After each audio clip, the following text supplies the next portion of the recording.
Hello,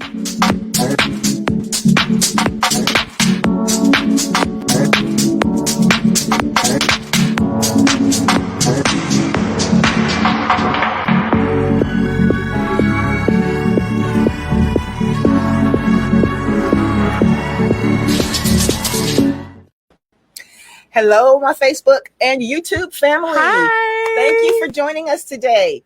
I am Crystal Dillard. Thank you for joining me on my Crystal Loves Texas podcast. I'm here with my co-host Rebecca Williams, and we got a little bit of a bone to pick today. Not necessarily, I'm not going to say a bone to pick today, but we have some things. A bone. We have some things that we want to talk about that we haven't necessarily. We've been trying to walk on polite eggshells for a while, but do you think it's time for us to crush those shells, Rebecca? It is. It's probably time for us to crush those shells. And first of all, I'm going to let everyone who's watching know that I am a certified 17 plus year public school teacher in the state of Texas, and Rebecca is a certified 10-year teacher in the state of Texas. Okay, and Rebecca, do you teach because you love teaching? Yeah. She loves it. Rebecca is a hard nut to crack, but she is a teacher that loves teaching, and her students love her. I am a person who also loves teaching. I did not start out wanting to teach. Never wanted to be a teacher. We're in that same boat.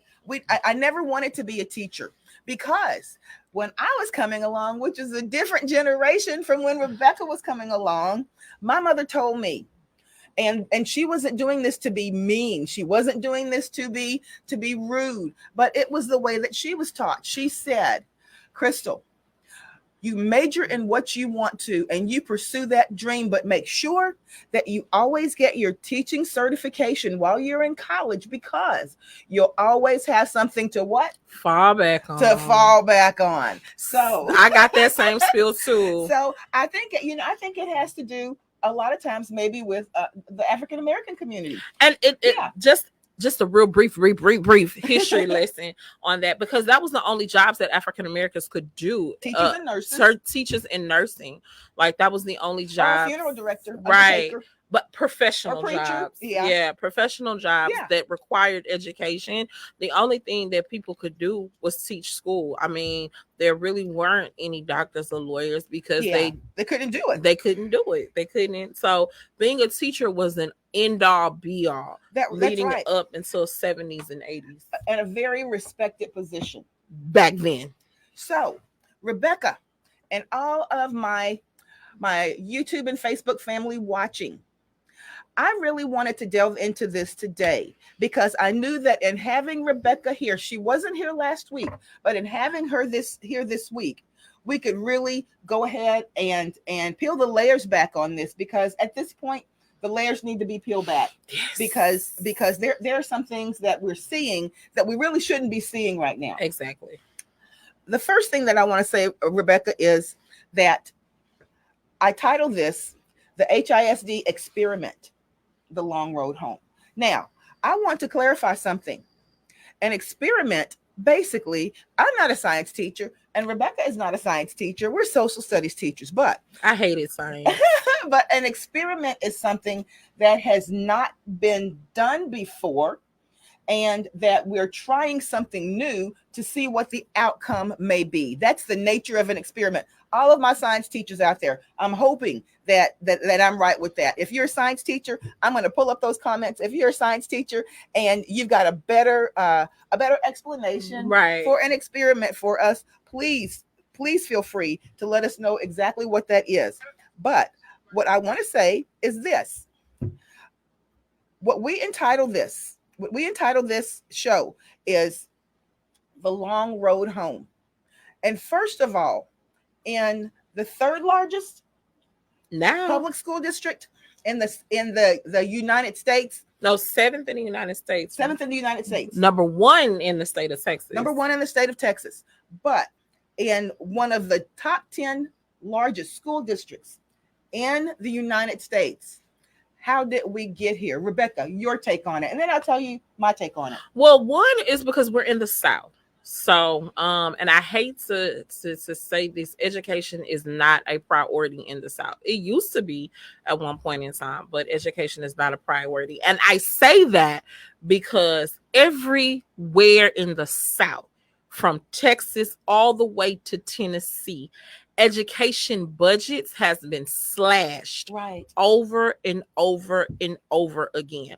So, you know, my pastor always says, where your money is where your heart is. And that's absolutely right. So That's absolutely if you're slashing education budgets and taking money away from education, putting it somewhere else, not using it how you need to use it, misappropriating in some states. If you Google it, Yes. some states have misappropriated educational funds, mainly in the South. So nothing that I'm saying to you cannot be researched. Right. That lets me know that education is not a priority.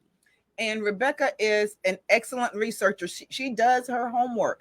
And Rebecca, with that in mind, now I have been a teacher in until November of this year. I've been a teacher in HISD all of my career, all of it.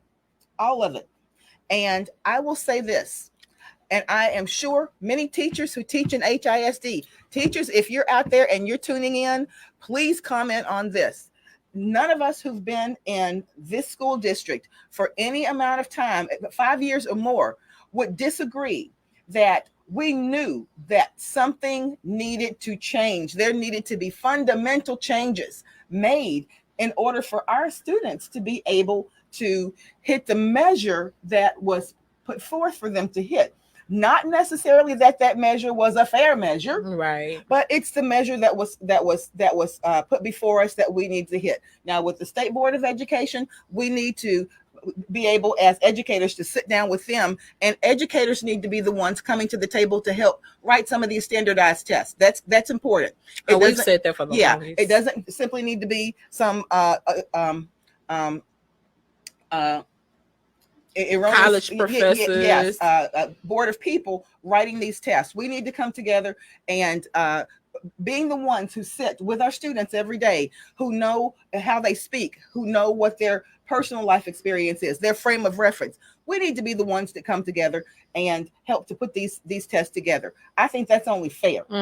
But with that in mind, everyone who sat in the space of a teacher in Houston knew that something was going to have to give. And I wish that could we have taken it more seriously as educators and as a district? Could we have come together with something more cohesive? Well, here's the thing, and this is what I've always said, and not just in Houston, not just HISD, not just Houston, nationwide. Nobody asks teachers anything. Everybody comes in, and the reason we're in the mess that we're in now, because nobody asks teachers. Everybody comes with their bright ideas and what can we do? But every answer comes from somebody who has not in the classroom, never been in the classroom, or only been in the classroom so short of time that they don't have as what Crystal said, a frame of reference on what needs to be done. Right. So the reason that we're in this mess, because everybody sticks their nose in educational business who is not taking part in educational business. So with that in mind, Rebecca, would you say that in selecting, or when that hunt is put out there, when that selection committee is put out there to place someone in a district like the Houston Independent School District, let's say for the last 5 years, because we've had 3 superintendents within the last 5 years. 3 superintendents within the last 5 years. Okay, within the last 5 years, when that search starts, what are some of the things that we need to look for in a superintendent or someone who is going to be setting the tone for the direction that this district goes in for the next 10 years? Well, Crystal, what do we need to look for? Crystal, we don't have to look that far ahead. Yeah, I agree. Because we had it last year. And what was that? Okay, so the superintendent that we had last year, I'm not going to say his name, it's public knowledge, Miller House. Right. Miller House was a TA He was basketball coach, teacher. And tell me what your acronyms are in case somebody's watching that Okay. doesn't understand. Teacher assistant, substitute teacher, teacher assistant, Yes. teacher, Yes. basketball coach, assistant principal known as AP, principal. Then he went up the ranks all the way to leadership, all the way to the superintendent. Wow. And he also had children who were going to school in the district. So he has been in every single aspect of education from the bottom to the top. He was perfect for our district because he could connect with everybody. He could connect with the support staff, which would be TAs, what we call TAs. He could connect with teachers. He could connect with principals. He could connect with middle management, upper management, all the way to the superintendent because he had that entire experience. And it made a difference. It made a difference. There was no problem. There was no situation that ever caught him off guard. Right. Because he had experienced it all from a small district to a big district. That's what you need. And he was certified in everything. Every position that he's ever held, he had a certification for. Rebecca, this special report came out from the Houston Chronicle on January 29th. And this is what it says. And look at that. Most Houston schools performed worst in 2023, disrupting 2 decades of progress. Wow. And that's after COVID. Yeah. That's after COVID. So we've got Houston, do we have a problem? I think that's Houston, do we have a problem? I think that is probably an understatement, ladies and gentlemen. Houston, we have a problem. And can we fix that problem? Are we prepared to fix that problem? I think we are. Now, here's the thing. Not only did I pull that particular article that just came out 2 days ago, Mm-hmm. Rebecca, I pulled another one, and I want you to take a look at this because this was even more startling. Now, when we started the school year this year, we were I'm not going to say fed this information, but we were told basically that there was a system that, by George, it was tried and true. It was the best thing since sliced bread, and it was going to turn us around. Okay. Now, let me just ask you this. Does life happen in a vacuum? Absolutely not. Okay. When life does not happen in a vacuum, anything that's set forth, that means that you are going to have that operate within all of the variables that are surrounding your situation anyway. Your variables with homelessness among students, your variables with poverty among students, your variables with violence, your variables with learning deficits. So you've got a entire learning disabilities, yes, of variables that you have to work within. And anyone who's worked within a public school system knows that.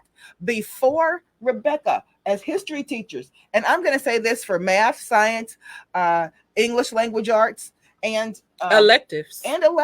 Electives people are those specialized classes, gym, reading, music. Yes, they are. And electives. Here's the thing. Before we get to the art or to the craft of teaching our core curriculum in the class, what are some of the things that you may have to encounter and resolve before that lesson even starts on a daily basis with one of the 30 plus students that may be in your classroom? Miss, I'm sick. I don't feel good. Miss, I'm hungry. Miss, I'm hungry. Miss, he's bothering me. Miss, meltdowns. Or you have a student over here who's crying uncontrollably.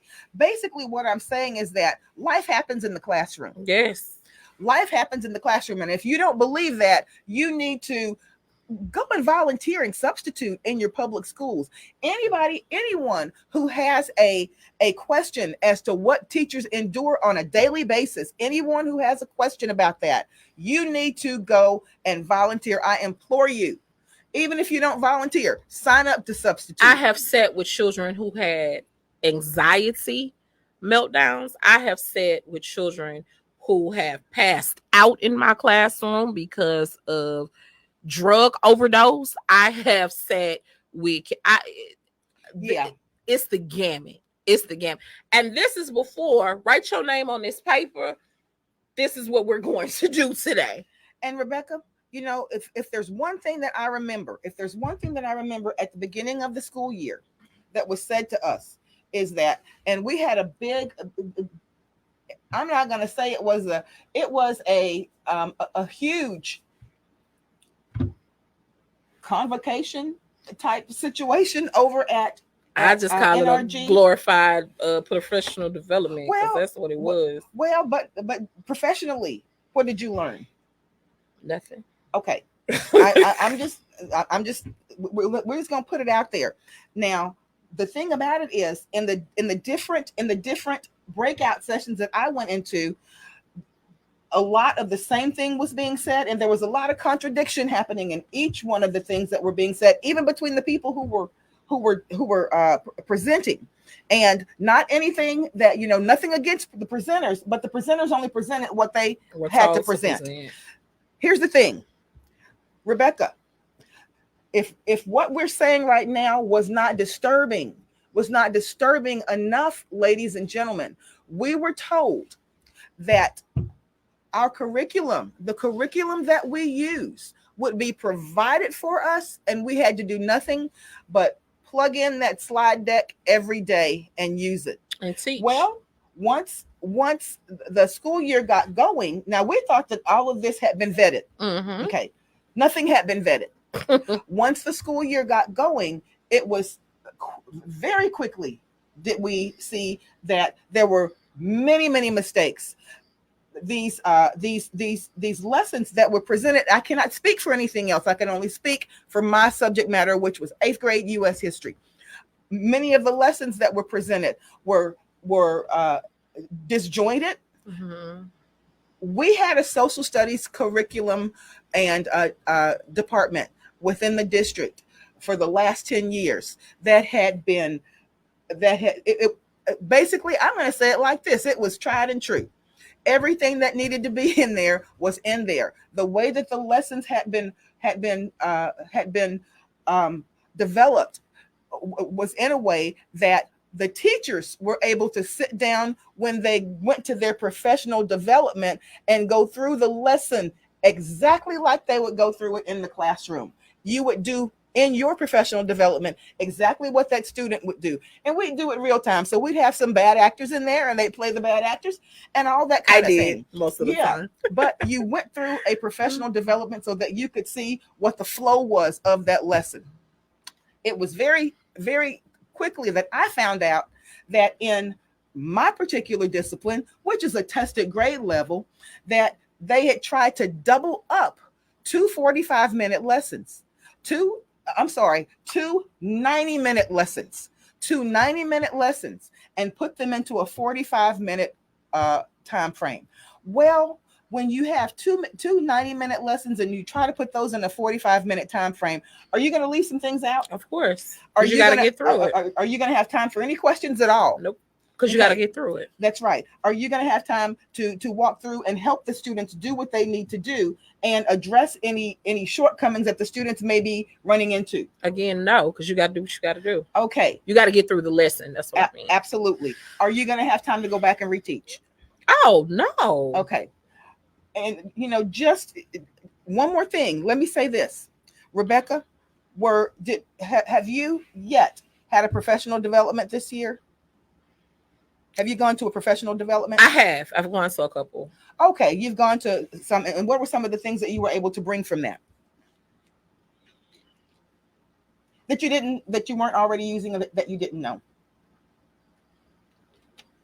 Well, let me say this. And I'm not even saying it to be facetious. Like, yeah. I seriously, I've been teaching for 10 years, and right. Everything that they give us is recycled. Well, and the thing about it is, everything is recycled. Yes, it is. But when you teach history, the information is not going to change. My subject matter was from colonization up until Reconstruction, and the facts of that subject matter are not going to change. Now, once you have developed a sound curriculum, which we had done, kudos to the curriculum department that had been in place at HISD for the last seven years. And I gave them a headache all the time. She did. But one thing that I appreciated from Yeah. them, and I will say that, and I will claim that to the mountainside. They did the legwork. Yeah. If we had questions, we could call our social studies department and say, hey, can y'all come over here and do a PLC? Because we're confused about this, or we don't understand how to do this. And they would come out and sit side by side with us and say, okay, this is what you do. This is how you can teach this. This is how you teach this. And it wasn't, you got to teach it like this. These are some suggestions on how you can teach it from different elements. Because the thing about it is, with teachers, just like you have personalities, you want to be able to play positively off of the best attributes of that particular teacher. My attributes may not be exactly what my teaching partner over at Navarro's attributes would do. So sometimes we would switch kids out. Mm-hmm. And especially when it came to test time, we would switch kids out because the way that I present may be a little bit different. Even the inflection in my voice may be different. Even the way that I animate certain things may be different. But that's what you want in a teacher. And it would be times, and I just thank Crystal, Lisa, and Daniel to the high heavens, and I'm gonna always thank them. It would be times where, and these people that I named were in my teaching department when we were at Navarro Middle School. Yes. And I just thank them tremendously, because it would be times where I'm like, okay, I know this information, yes, but how can I get it over to them? And it would be times where I would come to Crystal for certain assignments, and I'm just like, okay, Crystal, I did it this way, and they're not getting it, and it's frustrating me. So you either need to show me, I'm gonna skip it all together. Right. Like, and we would sit down and we would literally ask teachers, teach each other. And that's what you want to do. It's not about putting in a slide, because the thing about it is everything that I taught, and I always did this, I like to, especially for my students, this is a social media generation. You've got to make everything that those students encounter, everything that you're teaching them, they need to understand it real time. Right. How does that reflect and relate to something that I've experienced in my life? Real world connection. A real world connection. And whenever you do that, you're going to be assured that those students are going to understand what the concept is and that they can repeat it to you at the end of that class. Exactly. And well, Crystal loves to do social media and a lot of real-time things. I like to do a lot of project-based learning, because information became more real to my kids when they could put their hands on it and do it. Like when they could put their hands on it and do. And even to this day, when I run into my kids who have graduated, that are graduating, that are now in college, that's the one thing they appreciated about my class. They was like, it wasn't just a note-taking packet work class. You had us building things. You had us thinking beyond what we were doing. And it's just sad that we're not allowed to do that anymore. And Rebecca, really sad. As recently, and my point is this, with sometimes, conventional wisdom says this: if it's not broken, don't fix it. Right. If you've got a department that has gone forward and has put hundreds and hundreds of thousands of dollars into developing a curriculum, even if you're a new entity that comes in, it's prudent to vet what you have in front of you and look at it and say, this is going to save me some time because it's already excellent. Mm-hmm. Don't just change it just for the exercise of changing it. And I think that is something that happened. It did not matter. What was said, but this is something that, as a teacher that's been teaching the same curriculum for a long time, I could see that entire lessons were being omitted, entire lessons. And this is a tested grade level. Now, let me tell you what was said once, Rebecca, this was discovered. And I know you've heard this word before. Well, you're supposed to take it and make it your own. So you need to, was it called internalize? I'm so sick of that Or word. I internalize it. can't. That means that, we need for you to catch all the mistakes we didn't catch.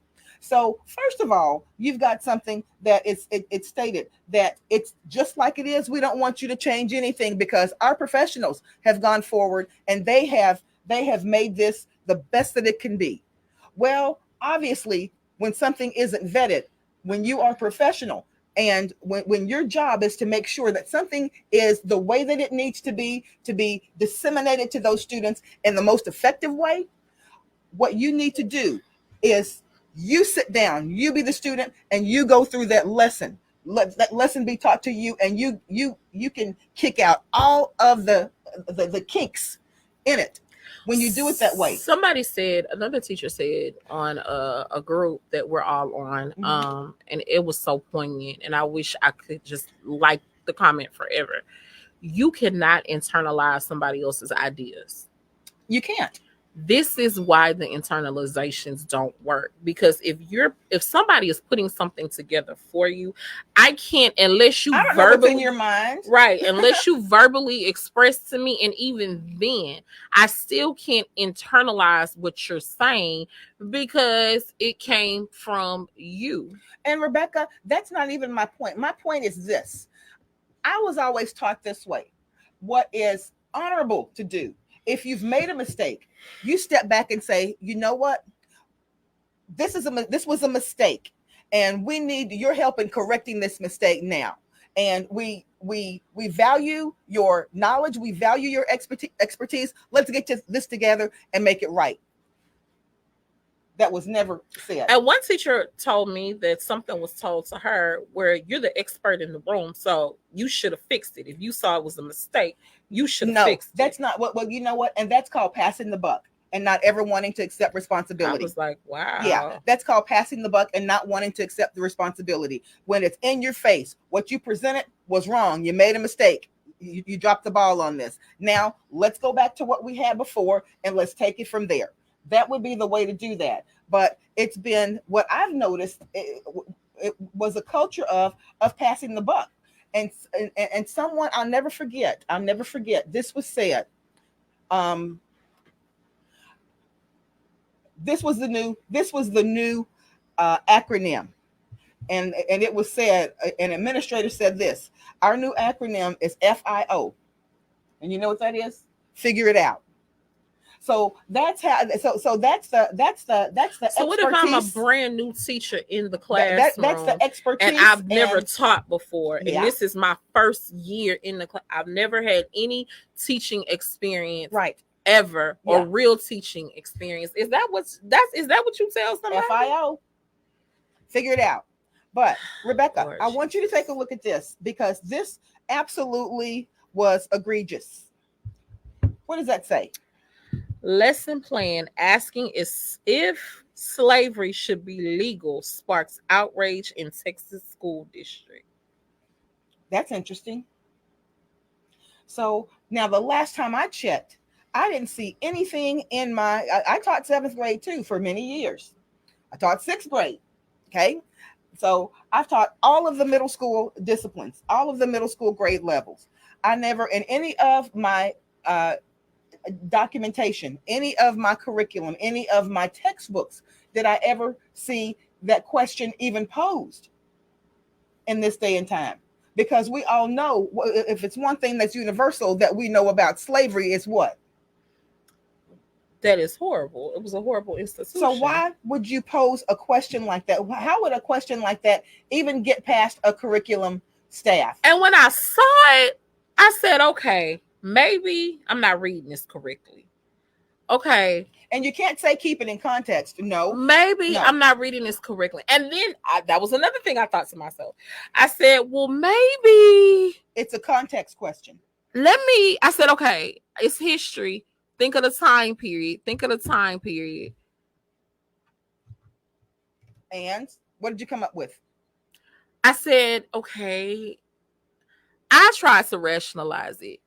And I was just like, And then other teachers were commenting on it, and I was just like, yeah, I thought it was just me. I thought it was just me.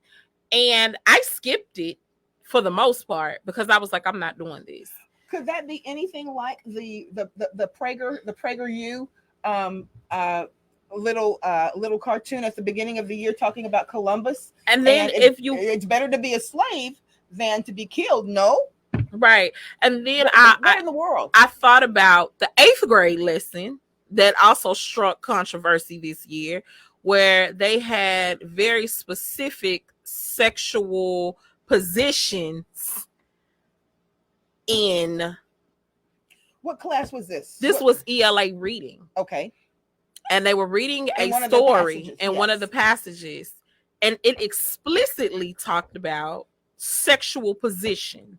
Well, let me say this explicitly, and let me say this. If it's one thing, bad or good, if it's one thing that I can say about our curriculum departments that we've had in place in HISD for the last, at least as long as I've been in here, they have been 100% comprehensive. Right. There were people who worked in those departments. There were people who researched. It was their job to go in and develop this curriculum and make sure that they vet the information, they vet the material, they even vetted the context. But you should have seen the choices along with what Crystal just showed me. So the choices was A, should Texas keep their slaves because it made them money? B, forget the slave masters, free the slaves because who cares about what the slave masters think? Or allow Texas, or C, allow Texas to keep their slaves for 20 years and then have a gradual release of slavery. Then in that same what about D? Was it all of the above? And then in that same, and I kid you not, in that same assignment, they had a passage from a constitution, and it literally said Negro slaves. Yeah. One of my students, bless his heart, was like, so it's okay for us to say the N-word, right? I was shook. Well, like, what? Yeah. No, seriously, this child was confused because he was like, y'all are always telling us not to use this word, but it's right here in our assignment. But so now that I'm going to tell you that I've always seen in our text. I've always seen that in the eighth grade text, because we have to do, you guys do too. Mm-hmm. You have to go through the Civil War. And when you saw these bounty posters, and when you saw the slave sale auctions, that's how it was described. Mm-hmm. Okay. Now, it's not about, basically, I teach what's there, and I let students, I present it to them, and I show it to them. I show them pictures. I show them atrocities. I show them the atrocities, and I do too. Yes. And because I want you to take a look at this and you make a decision for yourself if you think this is right or wrong. And I've never had one of my students in all the years I've been teaching to say, well, I think this was a good thing. Right. If you present it for what it is, at that age, students are smart enough, they're savvy enough to understand that and feel another person's pain if you present a fact. They are. Mm-hmm. But my point is this, going back to curriculum. I had a colleague that I worked with this year. Now, we've always had stellar.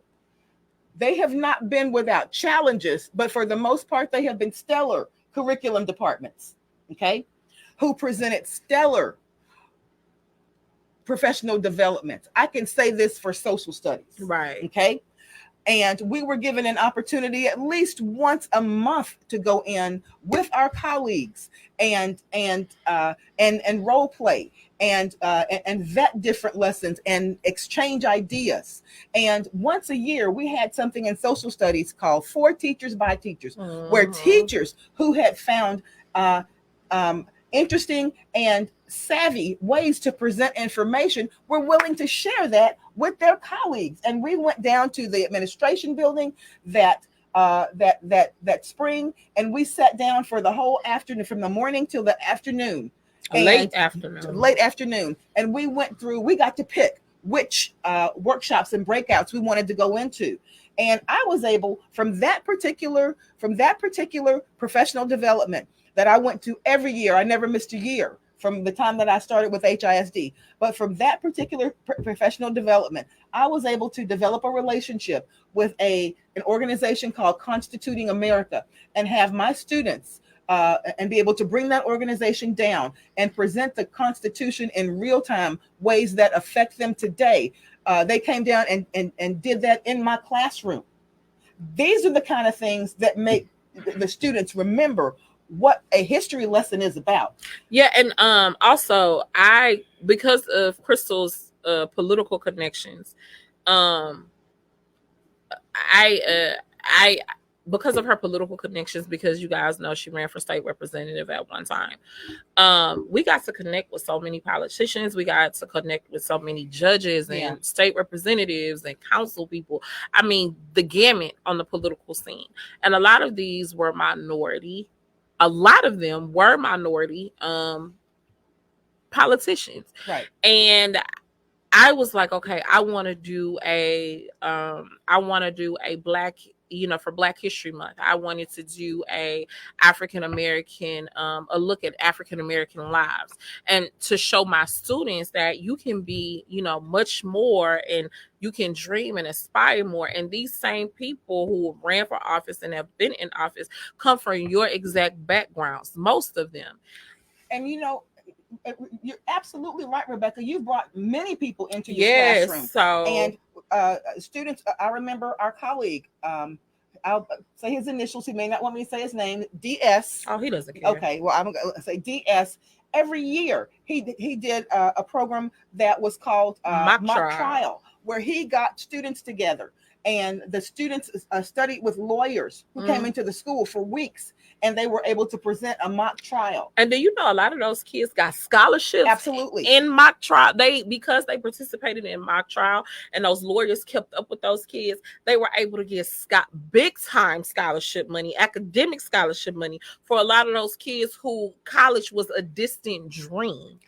And Rebecca, if there's one thing that really stands out to me, two things that will always stand out to me, is that the last year that I was at that particular school, the last year that I was at Navarro, because of a connection that I had, a good personal friend who was the acting director of the Division of Alcohol, Tobacco, and Firearms under President Biden.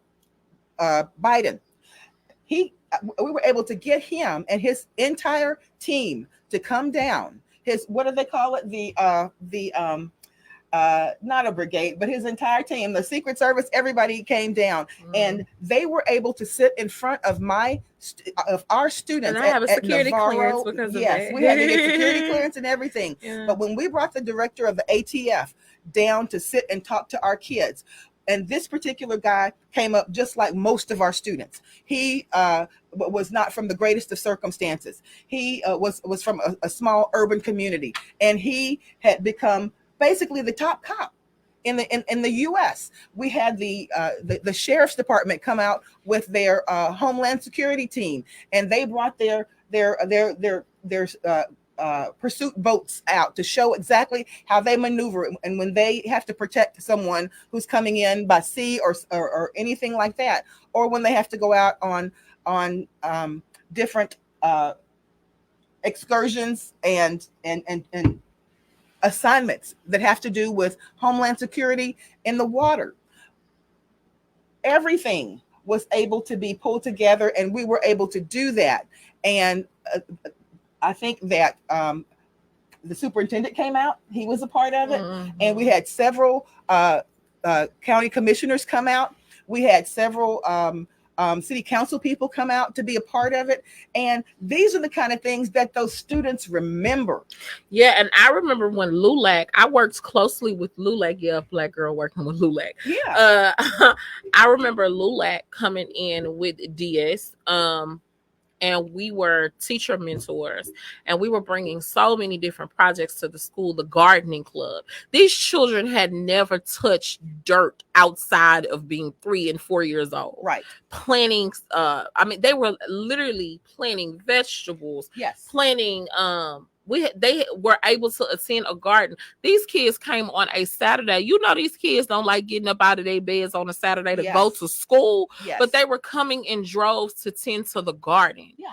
The garden club. I know at one point we were setting up a podcast, and we were using our podcast, or Crystal's podcast, as a blueprint, right. Teaching them. I was helping them write speeches. We were talking about Robert's Rules of Order. I was helping them to present and debate. It was so many activities going on, and now it's nothing. And let me say this. If it's one thing that I was extremely, extremely proud of is, do you remember, Rebecca and Mr. Santos, after the Uvalde school shooting? Our students were so deeply touched by that they, because of being in our history classes and learning about civil disobedience, learning about making your voice heard. Even when you're small, you have the right to make your voice heard. Our students were able to get together, and we asked permission. We got permission from the district. We got permission from all the way from the top to the bottom. Our students wanted to stage an act of civil disobedience in front of the school. And it was, and basically they created posters, and they talked about gun legislation and gun safety and protecting students within that school environment, having a safe environment for schools. Because, as a matter of fact, I thought about that yesterday. I was driving through Santa Fe, Texas, and I, and that came back to me. But our students, and I have that preserved in video. And one of the things that set so well with me was one of my kids just today, told me, I miss your class, Miss. I was like, I bet you do. And they was like, no, Miss Williams, for real. One of the things that I miss in your class is the discussions we used to have. Yeah. We used to have deep discussions, and you made me think about things in a way that I've never saw.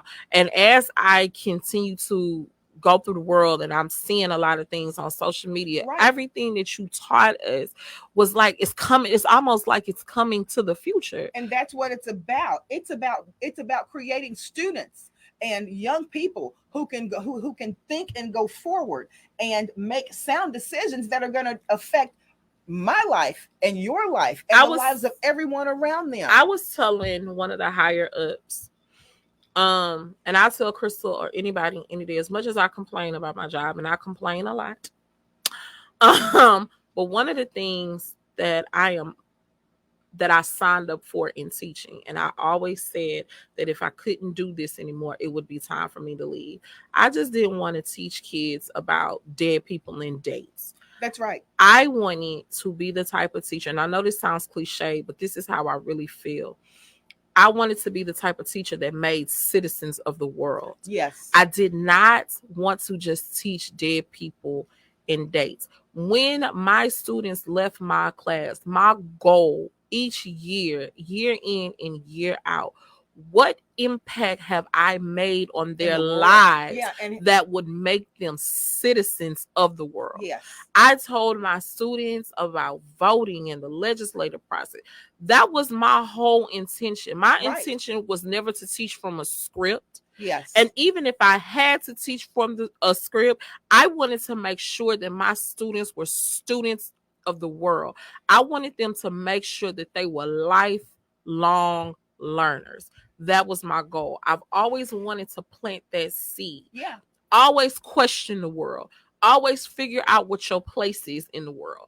Always figure out what your purpose is and work from that. And know that you can make a difference. Right. Know that it's your responsibility to make a difference. Right. It's your responsibility. I remember my first year at Navarro. The kids had to educate me, and I'm embarrassed to say this, but the kids had to educate me about ICE. Y'all know that's they had to educate me about ICE and ICE agents. These are the people And when our that kids have the walkout, deport, right? they did. So I had to help stage a walkout. I did research for them, and I learned so much from those babies, and the tears is about to well up in my eyes. But I've learned so much from those babies that it opened my eyes to what they have to deal with daily. And for me to be in the classroom and tell them to keep going in spite of parents being deported, Right. in spite of the, I mean, and the horror stories that I heard, I was like, no, I can't sit here in this seat as their teacher and not do nothing. And I started to empower their voices for them to speak out. And to go from all of that to where we are now not only saddens me, it sickens me. And you know what, Rebecca? If it's one thing that made me, it solidified for me why I do what I do.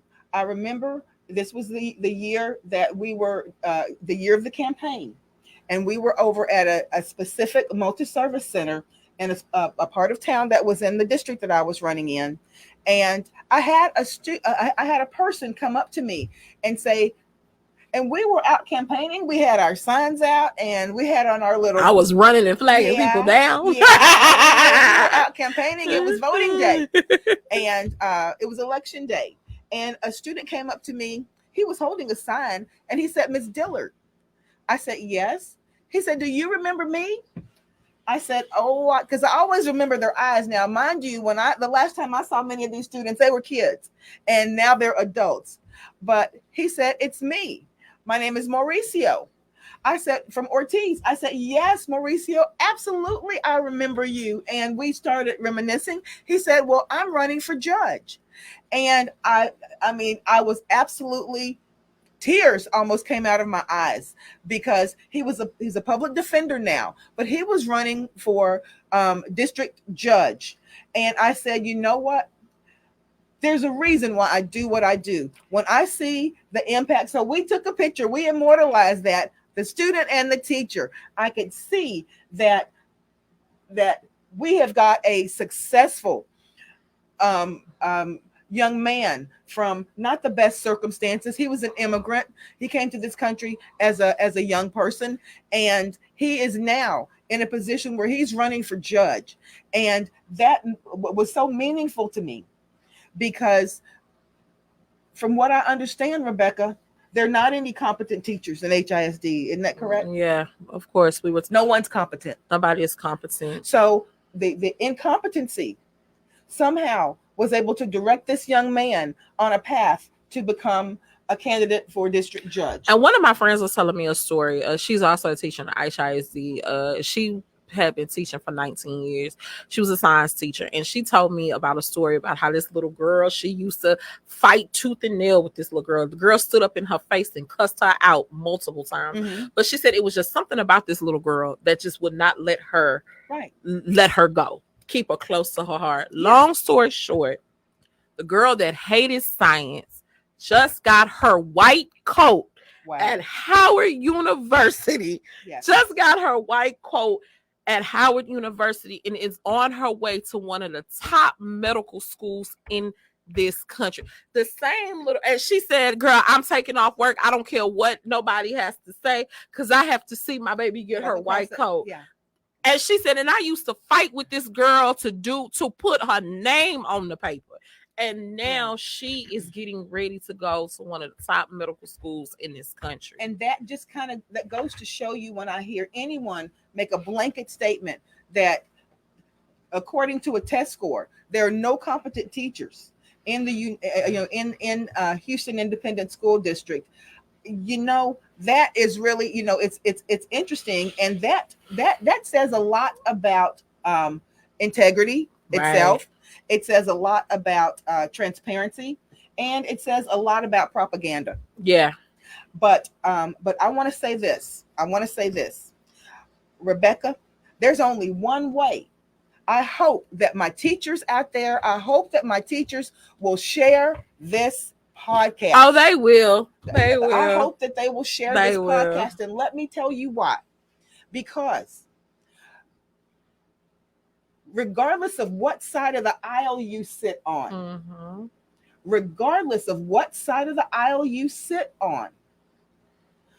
I want to be in lockstep with someone who supports teachers. Right. Exactly. We've had people from both sides of the aisles who have been proponents of teachers in the state of Texas. And ladies and gentlemen, you've got to simply look at the record and look at the people who support education and those who do not support education, those who give money to education, to impact education, and those who take dollars away from education. Mhm. Again, they've been on both sides of the aisles. Mhm. But I'm going to stand with someone who stands for me and the other educators in the state of Texas. Now, this was a question that I posed at the beginning of this podcast, and this was on the flyer that I sent out. Could what happened in HISD with this particular takeover? There could have been many different types of takeovers in HISD. Mhm.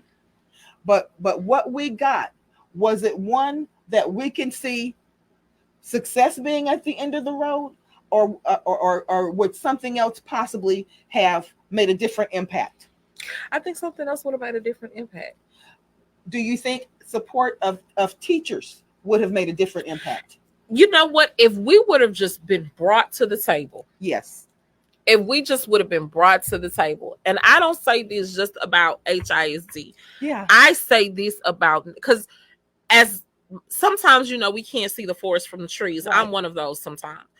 But this is not just a systemic problem in HISD. No, it's a not. systemic problem in Houston. It's a systemic problem in Texas and Yes. nationwide. And dare I say worldwide, because teachers are still fighting for their rights in the UK Right. and in Italy and Japan. Teachers are fighting for their rights. Yes. So I say this, and I'm talking to all the politicians out there, all the people that's in, if y'all just would have brought us to the table and asked us what the problem was, it wouldn't even been no need for this. No, you so busy with your own political agenda. So, and that's why I'm at the point now, Crystal, stop telling me this is about the kids, because it's not. No, it's not. It's never been about them. It's about folks' own political agenda that is divorced from the children. And let me say this, and Rebecca, we only have a couple of minutes left, but I want to say this, and then we want to get to a couple of, I'm not going to say statistics, but a couple of numbers here that we, as teachers around America, starting today, we're on YouTube. And starting next week, we'll be on all of the major podcast networks throughout the country, Spotify, all of them throughout the country. Yes. So we'll have our RSS feed, and we'll be everywhere, because we want teachers around America to stand in solidarity with us as to what's going on here. Right. Now, Rebecca, I will say this again, and then we're going to look at two numbers, okay? I stand with any politician at the helm in Texas who is for public education. Exactly. I stand with any politician in the state of Texas who is for backing teachers, because I can tell you this, only 2% of Americans were taught by private school teachers. Mm-hmm. Everybody else, if you are listening to this, if you're reading this, thank a teacher. You better thank a public school teacher out there. Remember that. Now, here's the thing. At last count, I'm going to say for the 2020 election, there were 370,000 teachers in the state of Texas. 370,000 teachers in the state of Texas. Rebecca, how many teachers in Harris County voted? 321,000? No. In Harris County voted. Oh, in Harris County, less than 10,000. Less than 10,000 teachers in Harris County voted. Less than 10,000. We are 370,000 strong all over the state. How many public school teachers are there in the state of Texas, Rebecca? Is it 321,000? 320,000 public school teachers in the state of Texas. Teachers, let me say this. Can this happen in your district? You better believe that it can. All that needs to happen is for someone to get mad enough are angry enough, or not like what you're doing or how you're voting enough. That's all that it takes. And this is what can come as a result of it. Is it, do you think that this is punitive, Rebecca? Oh, of course. Okay. Of course. Were we the only school district that fell short of whatever Of course the litmus not. test was? Of course not. Okay. My point is this. Teachers? There's districts with F ratings that have not been taken over. Teachers, I'm saying this to you. You need to stand in solidarity. First of all, I'm going to tell you something. I never, when it comes to certain things, I'm going to look at the track record of the person. Okay. If it's a person that is a member of a political party that I agree with and they're not doing the right thing, they don't have my vote. That's the bottom line. If I can see that what they're doing and what their record has been is not standing with my own integrity, you don't have my vote. You need to stand with the person. It doesn't matter what you do on down the ticket. Okay. But you need to stand with a person who is going to be making decisions for your students in public schools in this state, and making decisions that are going to uplift teachers. We have got to stand with each other. We've got to stand with each other, because if your teachers are removed from the equation, then you got a country that you've just pulled the bottom from the bottom out of that equation. You have, and everyone falls. If your teachers fall, everyone falls. Am I right, Rebecca? Absolutely. I couldn't have said it better myself. And I'm just going to say this on my end, and I'm gonna say I speak for Crystal. She'll interrupt me if I'm not. I will completely stand and fight for teachers, whether I'm in the classroom or not in a classroom. I am going to fight, because there is no society without teachers. I am tired of us being bullied. I am tired of us being picked on. I'm tired of us being the scapegoat. I'm tired of all of that. And as long as I have breath in my body, I am going to continue to fight for this profession, simply because a society cannot exist. It cannot stand without teachers. Yes. And I will scream it to the time. If I have to stand by myself and scream. Yeah. Because these children deserve a right to public education. That's right. Period. They deserve that. That's right. And they deserve a right to a good public education. Exactly. And Rebecca, let me say this. We're going to be signing off in just 1 second, but let me say this again. All politics start locally. Okay. All politics start locally. If you don't see your local politicians standing up and speaking out against what's happening to your teachers and in your school district, you may need to change who they are. Mm-hmm. If you don't see your local politicians, I don't care if they sit on the committee or not. If you don't see them standing in unison, standing toe to toe, and holding up, and your teachers who are out there on the front line, if your politicians are silent, you need to give them their walking papers. And I don't care. What I mean by that is, even if it doesn't matter, we need to put them in front of a microphone, standing for teachers as much as possible. That doesn't need to be something you need to tell them to do. Every chance they get, they need to do that. Thank you to the politicians. Thank you to the elected officials who do that, because there are some who do that. And that is extremely important. Two that I can just name right off the top of my head. Well, three. Jolanda Jones, she has been standing and fighting for us. Ron Reynolds has been standing and fighting for us. And Carolyn Shabazz. Carolyn Shabazz has been standing and fighting for us. Yes. Like, that's, that's, yeah. So. And they're all products of public schools in the state of Texas. So, exactly. So, ladies and gentlemen, if your elected officials are not standing with teachers, you don't need to stand with them and stand for them. To the elected officials out there, you need to make your voice known and make your voice heard at every chance you get, to make sure that you get the media on you, because we need to shine the light on what's going going on here. Because if it is because parents are being lied to consistently. Yes. Absolutely. Well, Rebecca Williams,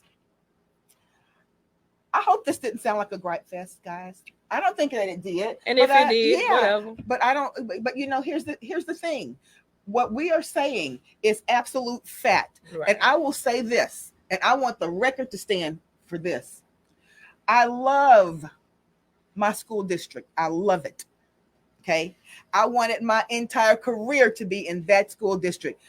Challenges it has, but I love the school district. I don't like what I see going on right now within the district. Okay. I want to make that distinction. Yep. Last word. Oh, I just, on a more positive note, I am so excited. I'm sorry, Chris, I have to do this. I want to send a big shout out to my godson, Frank Jr. Moss. Frank D is what we call him, Junior. He is committed to Grambling State University, and signing day is next week. So if y'all see me in a Grambling shirt, no, I'm not dissing PV. But I just want to, I'm so proud of him.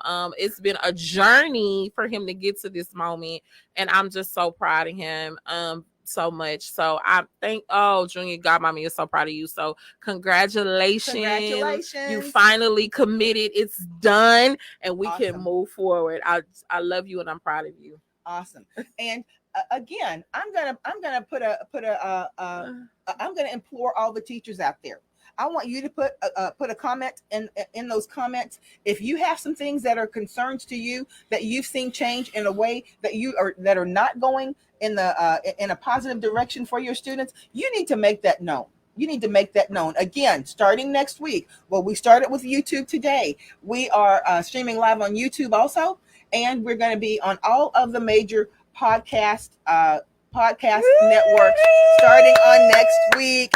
So please share this. We're gonna have some bottles popping in here, guys. And we want the teachers to stand from all over America to stand in solidarity with us. So Rebecca, as we say every week, we can do it. See you later. Bye, guys.